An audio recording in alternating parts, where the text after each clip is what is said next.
Hello everyone, welcome to Unacademy learning platform में अंजलि। और आप सब कैसे हैं? आई होप आप लोग बहुत अच्छे होंगे। देखिए, आज का जो हमारा टॉपिक है वो ये है कि एंशियंट हिस्ट्री जो है उसके एमसीक्यूज़ के ऊपर है। देखिए, हम लोगों में क्या है कि यूपीपीएससी का एग्ज़ाम जो होने वाला है बहुत ही जल्दी, प्रीलिम्स जो है, और उसके लिए हम लोगों के लिए एमसीक्यूज़ की प्रैक्टिस होना बहुत ज़्यादा इंपॉर्टेंट है। ठीक है, तो इसलिए मैंने सोचा कि आप लोगों को मैं एमसीक्यूज़ कराऊं जिससे आप लोग अपने एग्जाम में बहुत अच्छा कर सकें। तो मैंने हिस्ट्री के एमसीक्यू स्टार्ट किए, एंशियंट हिस्ट्री के, और उसमें जो पहला हमारा चैप्टर था वो हड़प्पा सभ्यता था। ठीक है, तो मैंने हड़प्पा सभ्यता से आप लोगों को क्वेश्चंस जो है स्टार्ट किए। तो उसमें उसके पहले एक काल है प्रागैतिहासिक काल। तो पहले प्रागैतिहासिक काल करेंगे, फिर हम हड़प्पा सभ्यता करेंगे। ठीक है, तो अब मैं अपने सेशन को स्टार्ट करती हूँ। आप लोगों का अनअकैडमी प्लेटफॉर्म पे स्वागत है। एंड देखिए, ये मेरा अबाउट है। I completed my BSc, then Master of Social Work, then B.Ed, and I have been also teaching experience since last 3 years. I also cleared UPPSC pre-examination and appeared for mains examination. And ये देखिए जो है हमारा Unacademy का जो test है। देखिए, free mock test यहाँ पे यूपीपीएससी एग्जाम्स के लिए मार्च 21 से स्टार्ट हो गए हैं। उसके बाद weekly mock test for UP triple S C lower के लिए टेस्ट जो है वो 10 है, सितंबर 1 से जो स्टार्ट हो गया है। उसके बाद ये वीकली मॉक टेस्ट है, ये आप लोगों के लिए एक प्रकार का ये मतलब कि मॉडल पेपर होगा, तैयार किया जाएगा, जिसके थ्रू क्या है आप अपने एग्जाम को बहुत अच्छा कर सकें। ठीक है, उसके बाद जो है ये आप लोगों के लिए फीस स्ट्रक्चर है। देखिए, 1 मंथ के लिए जो फ़ी है ओनली एंड ओनली 1400 है। उसके बाद जो है आप लोगों को डिस्काउंट के बाद जो है 1260 रुपीज़ पे करना पड़ेगा। 10% डिस्काउंट मिलेगा। अगर आप रिवीजन चाहते हैं तो 1 मंथ का लें, अगर आपका सारा प्रिपेयर है। बट अगर आप इसेंशियल मतलब कि इनिशियल तैयारी कर रहे हैं, इनिशियल पोजीशन में हैं, यानी कि अभी आपको पता नहीं है कि कैसे तैयारी करना, क्या करना है, तो आप लोग जो है 1 साल का सब्सक्रिप्शन ले लीजिए 12 मंथ्स का, जिसकी फ़ी है 7000। After using my referral code आपको 10% डिस्काउंट मिलेगा। एंड आपको फ़ी कितनी पे करनी पड़ेगी? 6300। ठीक है, तो आप लोग अगर फ़ी नहीं पे कर पा रहे तो आप लोग EMI के द्वारा भी अपनी पेमेंट कर सकते हैं। अगर आपको पेमेंट करने में कोई प्रॉब्लम आ रही है या सब्सक्रिप्शन लेने में कोई प्रॉब्लम आ रही है तो आप कमेंट सेक्शन में मेरे से बता दीजिएगा। ठीक है, उसके बाद 24 मंथ्स का जो सब्सक्रिप्शन है वो उसका फ़ी है 8400। After using my referral code you will pay 7560 rupees. तो ये बहुत ही कम फ़ी है आप लोगों के लिए। देखिए, ये मेरा जो कोड है अंजलि एस। ठीक है, मेरा रेफरल कोड है अंजलि एस। आप इसके द्वारा आपको 10% डिस्काउंट मिलेगा। अब मैं अपने सेशन की तरफ स्टार्ट करती हूँ। देखिए, मेरा पहला क्वेश्चन है, गंगा के मैदान में मानव बस्ती का प्राचीनतम अवशेष कहाँ मिलता है? तो आप लोगों को करेक्ट आंसर बताना है। ए है कालपी, बी है बागौर, सी है आदमगढ़, डी है तेली। तो आप लोग अपना आंसर जल्दी से जल्दी बताइए कि गंगा के मैदान में मानव बस्ती का जो प्राचीनतम अवशेष है वो कहाँ से मिलता है? कालपी में, कि बागौर में, कि आदमगढ़ में, कि तेली में? तो देखते हैं कौन जो है करेक्ट आंसर की तरफ पहुंचता है। तो देखिए, इसका करेक्ट आंसर क्या है? कालपी। ठीक है, आंसर नंबर जो फर्स्ट है उसका ए सही है, कालपी। अब कालपी है कहाँ? ये है आपके कानपुर में। ठीक है, अब बागौर कहाँ है? बागौर है राजस्थान में, आदमगढ़ MP में, तेरी जो है दक्षिण भारत का एक स्थान है। तो इसका करेक्ट आंसर क्या होगा? कालपी। देखिए, हम लोगों को क्या करना है, ज़्यादा से ज़्यादा MCQs की प्रैक्टिस करना है जिससे एग्जाम में बहुत अच्छा कर सकें। सेकेंड क्वेश्चन है, हड्डी से निर्मित आभूषण भारत में मध्य पाषाण काल के संदर्भ में प्राप्त हुए हैं। तो हमें अपना जो आंसर है वो जल्दी से जल्दी देना है कि जो हड्डी से निर्मित आभूषण हैं वो भारत में मध्य पाषाण काल के संदर्भ में कहाँ से प्राप्त हुए हैं? ए है महदहा से, बी है सराय नहर राय से, सी है लेखैया से, डी है चौपानी मांडो से। तो आप लोग अपना जो आंसर है जल्दी से जल्दी बताइए कि हड्डी से निर्मित आभूषण जो है वो कहाँ से प्राप्त हुए हैं। कि जो हड्डी से निर्मित आभूषण हैं ये मध्य पाषाण काल से प्राप्त हुए हैं। ठीक है, तो इसमें ये जितने भी स्थल हैं वो मध्य पाषाण कालीन है। ठीक है, तो इसमें हमें बताना है कि इसका करेक्ट आंसर क्या होगा। तो आप लोगों को अपना जो आंसर है वो जल्दी से जल्दी बताना है। देखिए, हड्डी से निर्मित जो आभूषण है वो महदहा से प्राप्त हुआ है। अब महदहा है कहाँ? ये इलाहाबाद में है। ठीक है, इलाहाबाद में एक स्थान है, वहाँ क्या है? महदहा है। और उसके पास एक स्थान है प्रतापगढ़। ठीक है, तो महदहा कहाँ है? प्रतापगढ़ में। तो इसका करेक्ट आंसर क्या होगा? ए जो होगा वो करेक्ट आंसर होगा। यानी हड्डी से निर्मित आभूषण जो है भारत में कहाँ प्राप्त हुए हैं? महदहा से। महदहा क्या है? मध्य पाषाण कालीन स्थल है। ठीक है, नेक्स्ट क्वेश्चन है, निम्नलिखित में से किस स्थल से हड्डी के उपकरण प्राप्त हुए हैं? तो आप लोगों को अपना आंसर बताना है, बहुत ही जल्दी बताइए। ए है ककोरिया, बी है चौपानी मांडो से, सी है महदहा से, डी है सरायनहर राय से। तो देखते हैं कौन इसका करेक्ट आंसर बताता है कि हड्डी के उपकरण जो है वो कहाँ प्राप्त हुए हैं। जो पिछला क्वेश्चन अच्छे से पढ़ा होगा वो जो है इसका आंसर जो है वो दे देगा। तो आप लोग अपने आंसर जो है जल्दी से जल्दी बताइए। इसका करेक्ट आंसर क्या होगा? महदहा। कहाँ है महदहा? इलाहाबाद में प्रतापगढ़ के पास एक क्षेत्र है, वहाँ पर महदहा है। और सरायनहर राय कहाँ? ये भी प्रतापगढ़ के पास है। चौपानी मांडो ये भी इलाहाबाद में है। ठीक है, तो इस प्रकार जो है हम अपने करेक्ट आंसर पे पहुंच जाते हैं। ठीक है, फोर्थ क्वेश्चन है, निम्नलिखित में से किस मध्य पाषाणिक स्थल से हड्डी के बने आभूषण प्राप्त हुए हैं? तो देखिए वही क्वेश्चन है। देखिए मैंने इसको 2-3 बार इसलिए पूछ लिया कि आप इसको भूले ना। ठीक है, यानी कि हड्डी से बने जो आभूषण हैं वो कहाँ से प्राप्त हुए हैं? ए है बघोर, बी है बागोर, सी है वीरभानपुर, सी है महदहा, डी है महदहा।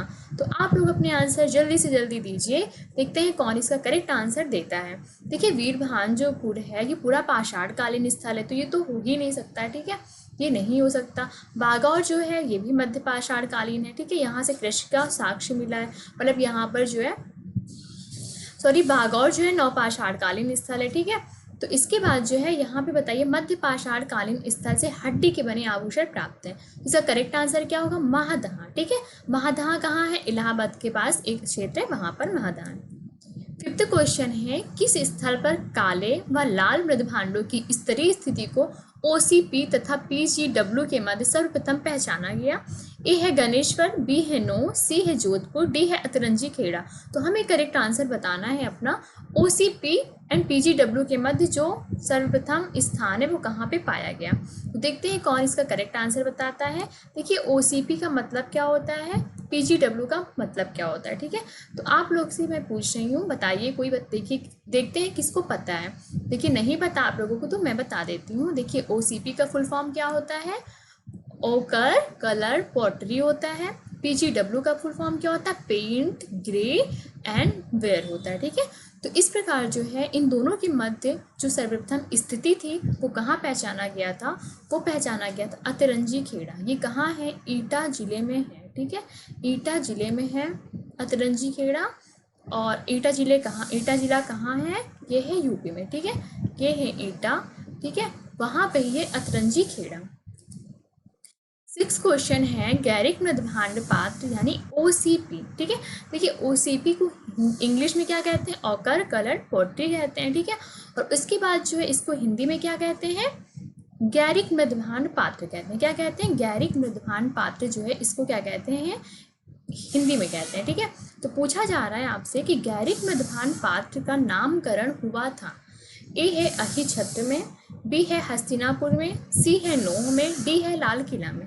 तो आप लोगों को अपना करेक्ट आंसर बताना है कि OCP का नामकरण कहाँ हुआ था। इसका करेक्ट आंसर क्या होगा? हस्तिनापुर। ठीक है, हस्तिनापुर में जो है OCP यानी गैरिक मृदभांड पात्र का नामकरण हुआ था। देखिए जो गैरिक मृदभांड पात्र हैं वो ताम्र पाषाण कालीन पात्र। ठीक है, यानी ताम्र पाषाण काल में सबसे ज्यादा क्या पाया गया? गैरिक मृदभांड पात्र पाया गया। इसका करेक्ट आंसर क्या है? बी हस्तिनापुर। अगर आपसे पूछता है कि चित्रित धूसन मृदभांड जिसे क्या कहते हैं? PGW कहते हैं। ठीक है, PGW को क्या कहा जाता है? चित्रित धूसन मृदभांड। ठीक है, PGW को क्या कहते हैं? चित्रित धूसन मृदभांड। ये भी कहाँ पे सबसे पहले पाया गया? हस्तिनापुर में। ठीक है, तो दोनों का आंसर क्या होगा? हस्तिनापुर होगा। 7th क्वेश्चन है, नवदा टोली किस राज्य से अवस्थित है? तो इसका करेक्ट आंसर क्या होगा? देखिए नवदा टोली जो है वो क्या है? ताम्र पाषाण कालीन एक स्थल है। ठीक है, नवदा टोली क्या है? ताम्र पाषाण कालीन स्थल है।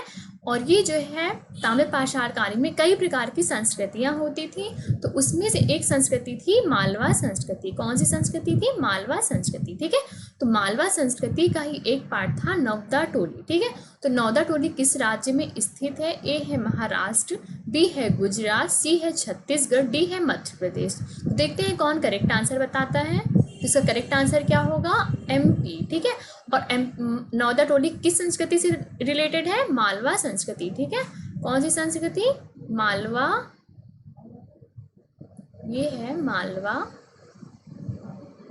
ठीक है। मालवा संस्कृति से हमारा जो नौदा टोली है वो संबंधित है। तो आप लोग को बिल्कुल भी कंफ्यूज नहीं होना है कि नौदा टोली में, ठीक है, नौदा टोली क्या है, ये है ताम्रपाषाण कालीन एक संस्कृति थी, मालवा संस्कृति, उससे ही ये जो है संबंधित है। तो इसका करेक्ट आंसर क्या होगा, मध्य प्रदेश में नौदा टोली स्थित है, ठीक है। 8th है दधेरी एक परवर्ती हड़प्पीपुरा स्थल है। तो दधेरी है क्या, एक परवर्ती, मतलब कि हड़प्पा के पूर्व, ठीक है। देखिए हड़प्पा जो है वो 3 पार्ट में डिवाइड किया गया। तो उसमें था एक परवर्ती था, एक फिर मध्य था, उसके बाद क्या था, मतलब बाद का था, ठीक है। तो उत्तरवर्ती, तो इसका है, इसमें क्या है, परवर्ती है। तो परवर्ती हड़प्पा पुरा स्थल क्या है, दधेरी, सॉरी परवर्ती मतलब होता है लेट, कंफ्यूज हो गए, परवर्ती मतलब होता है लेट। तो लेट मतलब है कि हड़प्पा के बाद, ठीक है। दधेरी क्या है, हड़प्पा के बाद आया। तो हड़प्पा क्या है, देखिए हड़प्पा जो था वो 3 पार्ट में डिवाइड था। फर्स्ट क्या था, पूर्ववर्ती था, फिर मध्यवर्ती था, फिर परवर्ती था, ठीक है। तो परवर्ती में ही था दधेरी, और दधेरी है कहाँ, पंजाब में। तो इसका ए ऑप्शन जो है वो करेक्ट है।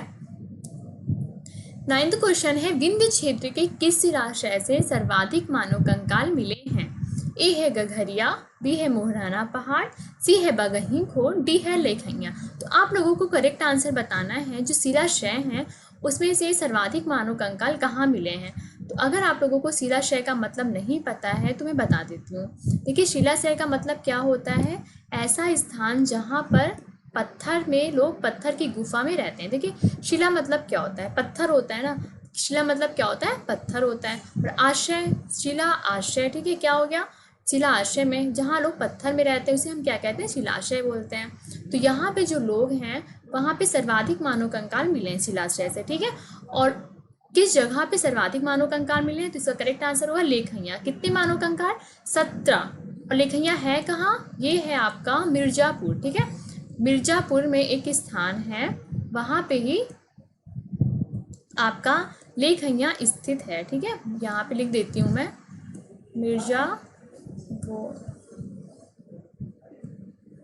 तो मिर्जापुर में स्थान है जिसका नाम है लेखैया। तो वहाँ से सर्वाधिक मानव कंकाल मिले हैं, ठीक है। देखिए दमदमा में, अगर यहाँ पे ऑप्शन होता दमदमा तो इसका करेक्ट आंसर क्या होता, दमदमा। दमदमा से 41 मिले हैं और लेखैया से 17 मिले, लेकिन इसमें दमदमा जो है ऑप्शन में नहीं है, तो इसलिए इसका करेक्ट आंसर क्या होगा, लेखैया होगा। 10th क्वेश्चन है सूची फर्स्ट को सूची सेकंड से सुमेलित कीजिए तथा सूचियों के नीचे दिए गए कूटों का उपयोग कर सही उत्तर को चुनिए। तो ए है पुरा पाषाण काल का संबंध किससे है, फिर है मध्य पाषाण काल का संबंध किससे है, फिर है नव पाषाण काल का संबंध किससे है, फिर है ताम्र पाषाण काल का। तो हमें करेक्ट आंसर बताना है कि इसका करेक्ट आंसर क्या होगा। तो देखते हैं कौन करेक्ट आंसर बताता है, वेट कर लेते हैं कुछ सेकंड, फिर आप लोगों का देखते हैं कि कौन सही ऑप्शन जो है वो बताता है। तो इसका करेक्ट आंसर क्या होगा, देखिए जो पूरा पाषाण काल था वहाँ के लोग जो है नदी तट पे रहते थे, फिर मध्य पाषाण काल में गुफाओं में रहने लगे, फिर नव पाषाण काल में जमीन के अंदर रहने लगे, फिर ताम्र पाषाण काल में कच्ची व पक्के मकान का उन्हें ज्ञान हो गया, ठीक है। तो ताम्र पाषाण काल में थोड़ा विकसित होकर वो लोग क्या किए, कच्चे व पक्के मकान बनाने लगे। देखिए ताम्र पाषाण काल में एक स्थान है जिसका नाम है दैमाबाद, ठीक है। दैमाबाद से ये पता चलता है कि 5 कमरे वाला मकान, ठीक है, क्या पता चलता है, 5 कमरे वाला मकान, जिससे ये पता चलता है कि ताम्र पाषाण काल में लोगों को घर बनाने का ज्ञान हो गया था, ठीक है। तो इसका करेक्ट आंसर क्या हो जाएगा, ए का सेकेंड, तो बी का थर्ड, तो इसका करेक्ट ऑप्शन ए जो होगा वो करेक्ट होगा। 11th क्वेश्चन है सूची फर्स्ट को सूची सेकंड से सुमेलित कीजिए तथा सूचियों के नीचे दिए गए कूट का प्रयोग करते हुए सही उत्तर चुनिए। ए है हड़प्पा, बी है हस्तिनापुर, सी है नागार्जुन कोंडा, डी है पैठन। तो आप लोगों को अपना करेक्ट आंसर बताना है कि किसका संबंध किस नदी से है। तो आपको ये बताना है कि हड़प्पा का संबंध कहाँ से है, हस्तिनापुर का संबंध कहाँ से है, नागार्जुन कोंडा का संबंध कहाँ से है, डी है पैठन का संबंध कहाँ से है। इसका करेक्ट आंसर देखते हैं कौन दे लेता है। देखिए हड़प्पा का संबंध किस नदी के किनारे से है, रावी नदी के किनारे। हस्तिनापुर का संबंध हस्तिनापुर जो है आपका गंगा नदी के किनारे, नागार्जुन कृष्णा नदी के किनारे, पैठन जो है वो गोदावरी नदी के किनारे। अब पैठन है कहाँ, ये है महाराष्ट्र में, ठीक है। महाराष्ट्र में एक स्थान है, ठीक है, जहाँ पे है पैठन, ठीक है। तो पैठन जो है महाराष्ट्र में है, वहाँ पे ही एक नदी है गोदावरी नदी, ठीक है, वहीं से जो है संबंधित है। तो इसका करेक्ट ऑप्शन क्या हो जाएगा, ए का थर्ड, बी का ए का सेकंड, बी का थर्ड, जो ए ऑप्शन है करेक्ट होगा। नेक्स्ट क्वेश्चन है, सूची फर्स्ट को सूची सेकंड से सुमेलित कीजिए तथा सूचियों के नीचे दिए गए कोड का प्रयोग करते हुए सही उत्तर चुनिए। तो आप लोगों को बताना है कि हड़प्पा में नदी तंत्र का विकास कहाँ पे हुआ। फिर सेकंड है रजत भांड कहाँ से मिले। सी है कश्मीर की किस नवपाषाणकालीन स्थल, कश्मीर में कौन सा नवपाषाणकालीन स्थल है। डी है भारत में विशुद्ध ताम्रयुगीन कहाँ से पाया गया, ठीक है। तो आप लोगों को जो आंसर है बताना है जल्दी से जल्दी, देखते कौन करेक्ट बताता है।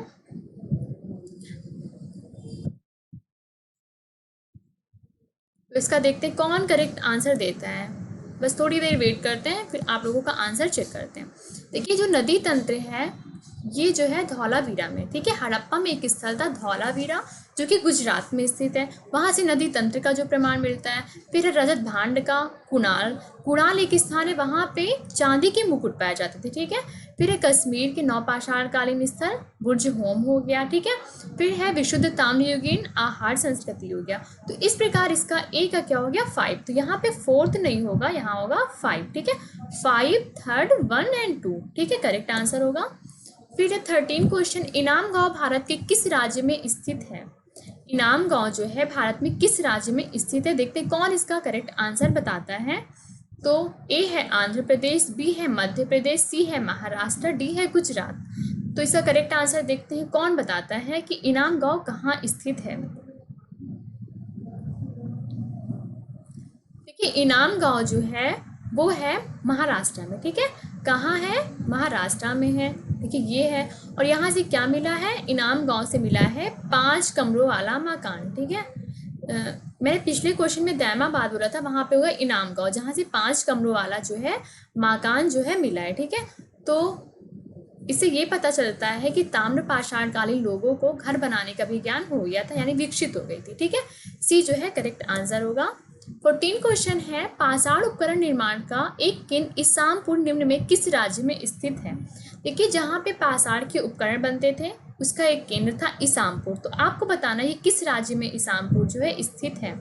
देखते कौन सही बताता है। ए है गोवा, बी है महाराष्ट्र, सी है कर्नाटका, डी है राजस्थान। तो इसका करेक्ट आंसर क्या होगा, इसामपुर कर्नाटका, ठीक है। कर्नाटका में जो है इसामपुर स्थित है। देखिए इनाम गांव अलग है, इसामपुर अलग है।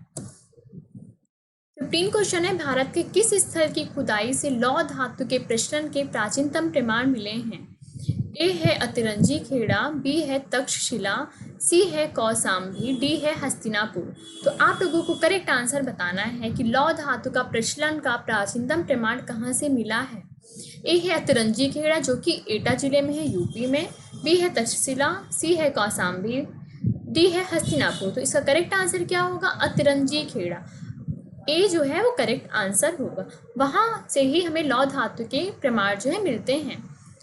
कथन फर्स्ट है, प्रागैतिहासिक भारत के संदर्भ में अधिकतर कृषि स्थलों से नवपाषाणकालीन उपकरण भी उपलब्ध हुए। सेकंड है, स्थायी कृषि गतिविधि के लिए आवश्यक था कि विभिन्न प्रकार के सूक्ष्म पाषाण उपकरणों का विकास तथा उपयोग हो। तो आप लोगों को अपना आंसर जो है बताना है कि कौन सा कारक जो है सही होगा। देखते हैं कौन सबसे पहले बताता है। ए है फर्स्ट और सेकंड दोनों सही है परंतु 2 1 का सही स्पष्टीकरण नहीं है। बी है 1 और 2 दोनों सही हैं और 2 1 का सही स्पष्टीकरण है। सी है 1 सही है परंतु 2 गलत है।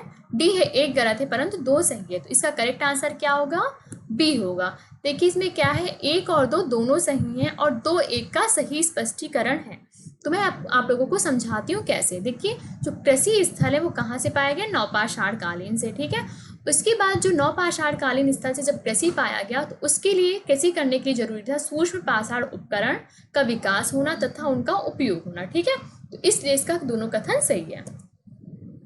17 क्वेश्चन है, सूची फर्स्ट को सूची सेकंड से सुमेलित कीजिए तथा सूचियों के नीचे दिए गए कूट का प्रयोग करते हुए सही उत्तर चुनिए। ए है वीरभानपुर, बी है उज्जैन, सी है गायथा, डी है आहट। तो आप लोगों को इसका जो है मिलान करना है कि वीरभानपुर कहाँ स्थित है, उज्जैन, गायथा, आहट। तो देखते हैं कौन जो है करेक्ट आंसर बताता है। बहुत जल्दी आप लोग अपने आंसर बताइए। देखिए, जो वीरभानपुर है वो एक लघु पाषाणकालीन उपकरण है। उज्जैन जो है वो वहाँ से गैरिक मृदभांड पाया गया। गायथा जो है वो ताम्रनिधि पाषाणकालीन स्थल है। आहट संस्कृति जो है वो उसे बनास संस्कृति भी कहते हैं। ठीक है, तो इस प्रकार ए का फोर्थ यानी कि ए ऑप्शन जो होगा वो सही होगा। 18 क्वेश्चन है, निम्नलिखित में से कौन सा सही सुमेलित नहीं है। चिराद, गायथा, पांडु राजा डिबी, सी है तैमाबाद। तो इसमें कौन सा सही सुमेलित नहीं है। देखते हैं आप लोग कौन जो है इसका करेक्ट आंसर बताता है। अपने आंसर जो जल्दी जल्दी बताइए आप लोग। देखिए, इसमें जो कायथा है वो कर्नाटका में नहीं है। कायथा कहाँ है, एमपी में है। ठीक है, कहाँ पे है, एमपी। ठीक है, और कायथा जो है ताम्र पाषाणकालीन स्थल है। तो इसका बी जो होगा वो बिल्कुल गलत होगा। ठीक है, तो इसलिए इसका सही आंसर क्या है, कौन सा सुमेलित नहीं है, कायथा संस्कृति। 19 क्वेश्चन है, निम्नलिखित दर्शनीय स्थलों को सुमेलित कीजिए। ए है उदयगिरी का संबंध किससे है, बी है भीमबेटका का संबंध किससे है, सी है बांधवगढ़ का संबंध किससे है, डी है चित्रकूट का संबंध किससे है। तो आप लोग अपने आंसर जो है जल्दी जल्दी दीजिए। देखते कौन बहुत जल्दी देता है। उदयगिरी का संबंध किससे है, भीमबेटका का संबंध किससे है, बांधवगढ़ का संबंध किससे, चित्रकूट का संबंध किससे है। तो आप लोग अपने आंसर जो है वो बहुत ही जल्दी दीजिए। वेरी गुड, आप लोग बहुत अच्छा कर रहे हैं। देखते हैं कौन जो है सही आंसर बताता है। उदयगिरी का संबंध किससे है, शिलाओं से। देखिए यहाँ शिला नहीं हुआ, शिलाओं का। ठीक है, भीमबेटका का संबंध किससे है, प्रागैतिहासिक शिलाचित्र से। बांधवगढ़ का संबंध किससे है, राष्ट्रीय उद्यान से। चित्रकूट का संबंध किससे, रामकथा से। तो इस प्रकार जो है इसका करेक्ट आंसर क्या हो जाएगा, ए जो होगा वो सही होगा। सॉरी, ए नहीं होगा, यहाँ पे होगा ए का 2, बी का फर्स्ट, सी का फोर्थ, डी का थर्ड, यानी कि डी ऑप्शन करेक्ट होगा। 20th क्वेश्चन है, भारत में प्रथम पुरापाषाणिक उपकरण की खोज करने वाले रॉबर्ट ब्रूस फूड थे। एक पुरातत्वविद थे, बी है भूगर्भ वैज्ञानिक थे, सी है पुरा वनस्पति शास्त्री थे, डी है इतिहासकार थे। तो आपको बताना है कि जो रॉबर्ट ब्रूस फूड थे वो क्या थे, पुरातत्वविद थे कि भूगर्भ वैज्ञानिक थे कि पुरा वनस्पति शास्त्री थे कि डी इतिहासकार थे। देखते हैं कौन जो है इसका करेक्ट आंसर बताता है। आप लोग बहुत जल्दी जो है अपने आंसर बताइए, जल्दी जल्दी। तो रॉबर्ट ब्रूस फूड क्या थे, वो एक थे भूगर्भ वैज्ञानिक। तो इसका बी ऑप्शन जो है वो सही होगा। 21st क्वेश्चन है, निम्नलिखित में से किस भारतीय को प्रागैतिहासिक पुरातत्व का जनक कहा गया। ए है कनिंघम, बी है संकालिया, सी है SR आल्चिन, डी है रॉबर्ट ब्रूस फूड। इसका आपको आंसर बताना है कि प्रागैतिहासिक पुरातत्व का जनक जो है किसे कहा गया। ठीक है, प्रागैतिहासिक पुरातत्व का जो जनक है वो कहा गया था SD संकालिया को। ठीक है, सॉरी, SD संकालिया को नहीं कहा गया था, कहा गया था कनिंघम को। तो इसका ए ऑप्शन जो होगा वो सही हो जाएगा। ठीक है, तो इसका करेक्ट आंसर क्या है, ए।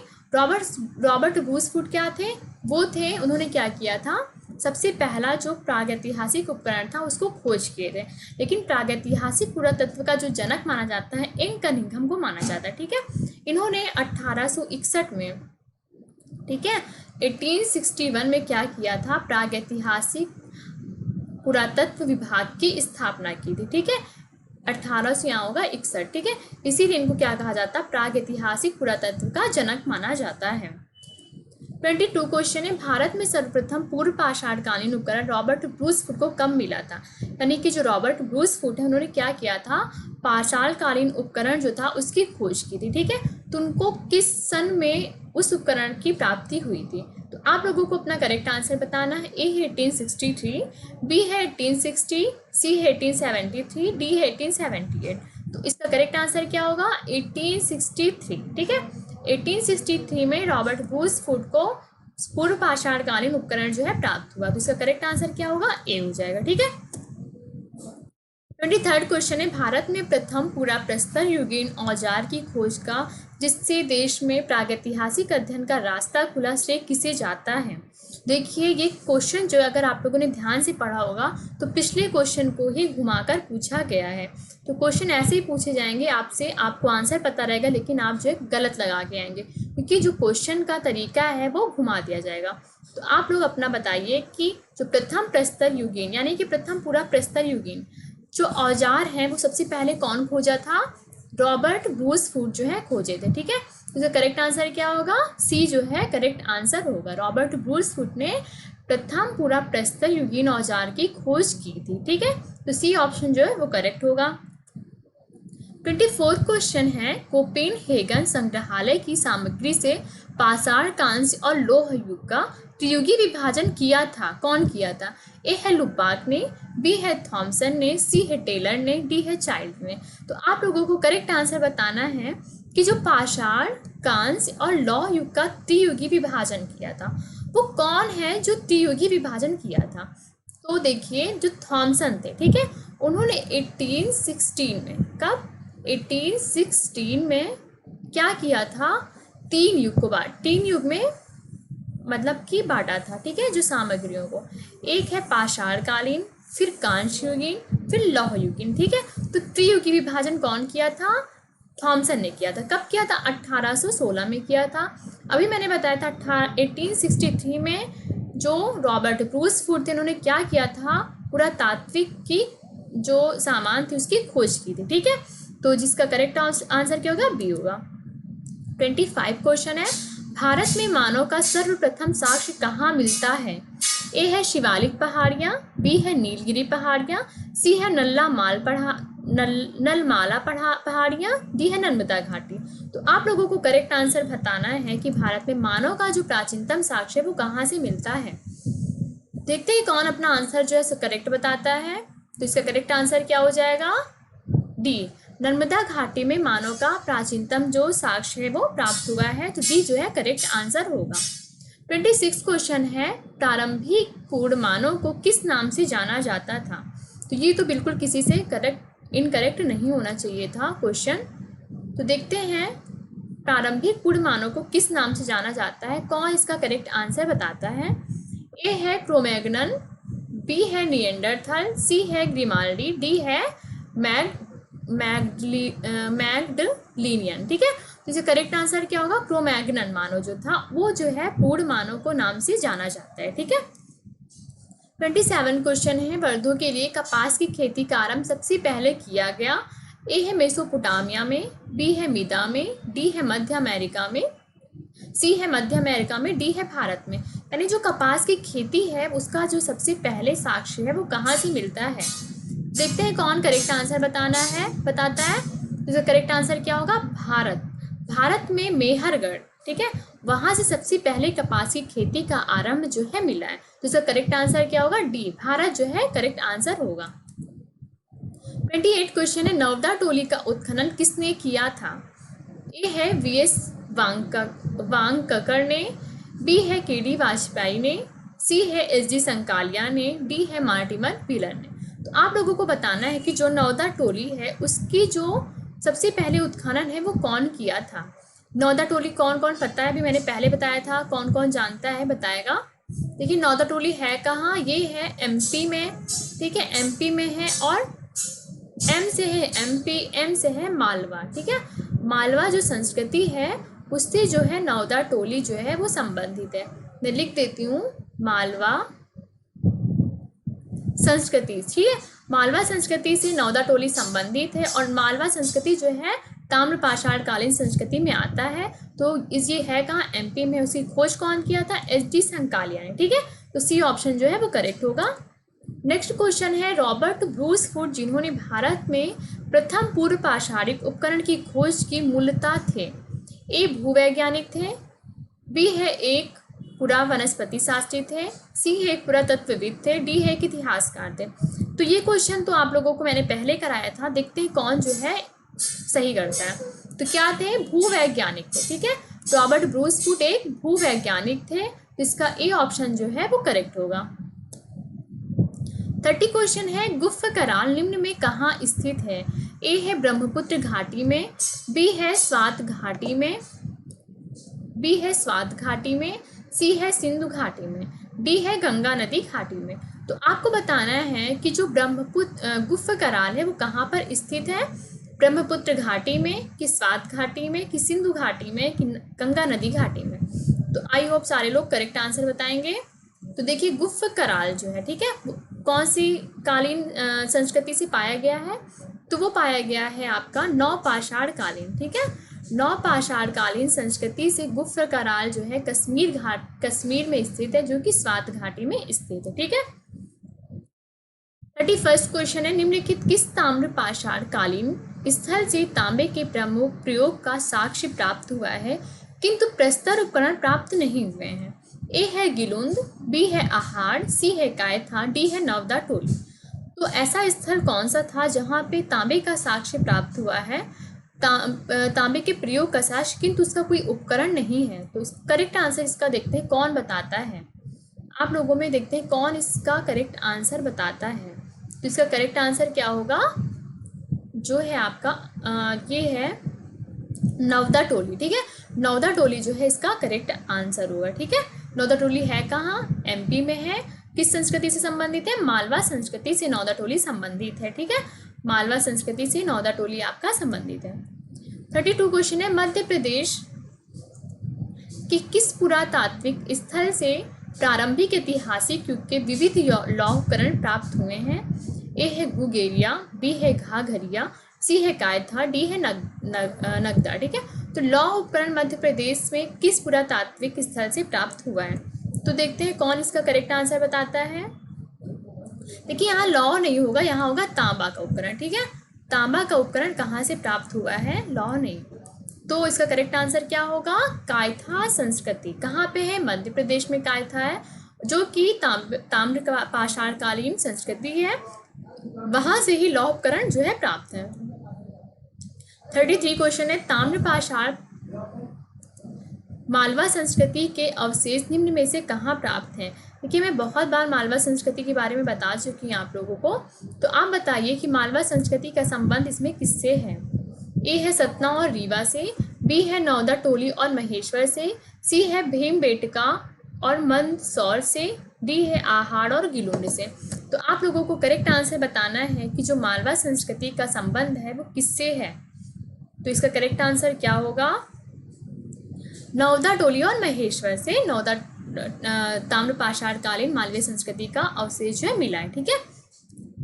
34 क्वेश्चन है, कार्बन डेटिंग का प्रयोग किसकी उम्र निर्धारित करने के लिए किया जाता है? ए है पृथ्वी की, बी है वृक्षों की, सी है फॉसिल्स की, डी है चट्टानों की।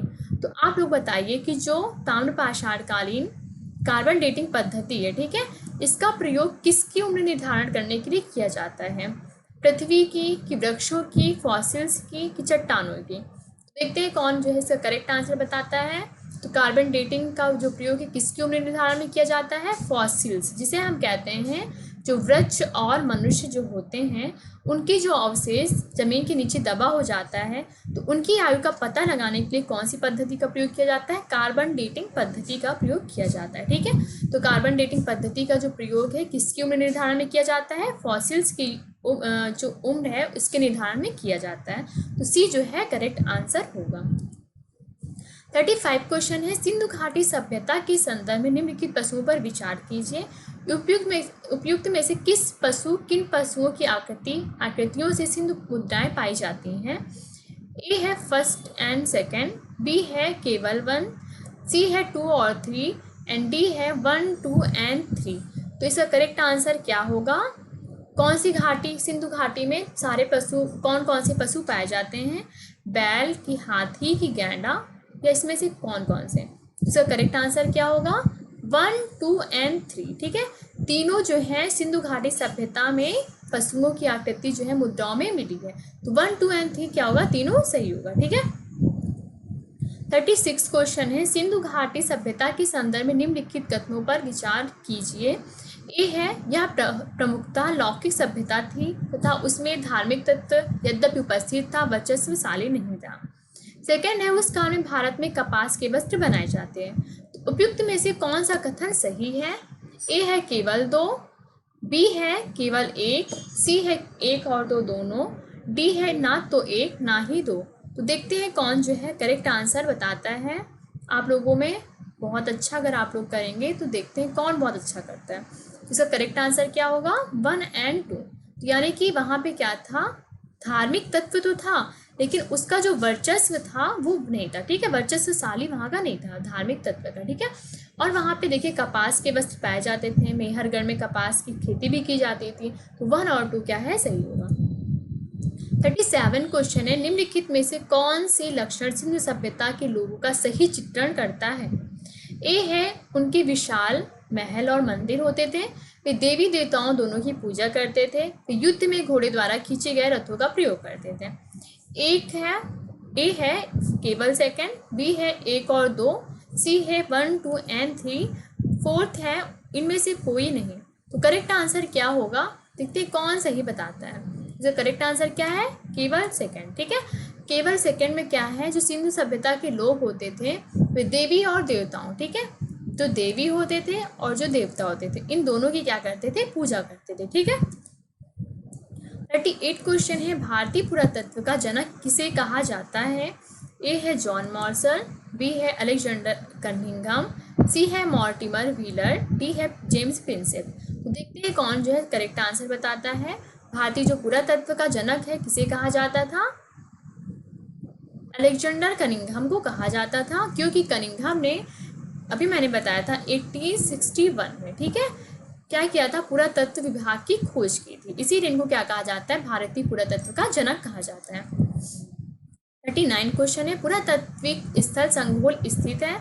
ए है पंजाब में, बी है हरियाणा में, सी है राजस्थान में, डी है उत्तर प्रदेश में। तो आप बताइए जो संघोल है वो कहाँ पर स्थित है। देखते हैं कौन करेक्ट आंसर बताता है। जो संघोल है वो कहाँ पे स्थित है, पंजाब में। ठीक है, ए पंजाब में संघोल जो है स्थित है। तो संघोल जो है उसका करेक्ट आंसर क्या होगा, पंजाब। 40 क्वेश्चन है, सिंधु सभ्यता का व्यापार होता था? सिंधु सभ्यता का जो व्यापार है वो कहाँ से होता था? ए है ईरान से, बी है अफगानिस्तान से, डी है रोम से, फोर्थ है राजस्थान से। तो आपको बताना है सिर्फ 4 सही है, बी है सिर्फ 1 और 2 सही है, सी है सिर्फ 2 और 3 सही है, डी है 1, 2 और 4 सही है। तो देखते हैं इसका करेक्ट आंसर कौन बताता है आप लोगों में। सिंधु सभ्यता का व्यापार कहाँ से होता था, ईरान से कि अफगानिस्तान से कि रोम से कि राजस्थान में? इसका करेक्ट आंसर क्या है, 1, 2 और 4। ठीक है, यानी ईरान, अफगानिस्तान और राजस्थान से। ठीक है, तो थैंक्स फॉर वॉचिंग। एंड अगर आपने सब्सक्राइब नहीं किया चैनल को तो प्लीज़ सब्सक्राइब कर दीजिए। If you have any questions, मतलब अगर आपके पास कोई डाउट है तो आप कमेंट सेक्शन में बताइए। एंड अगर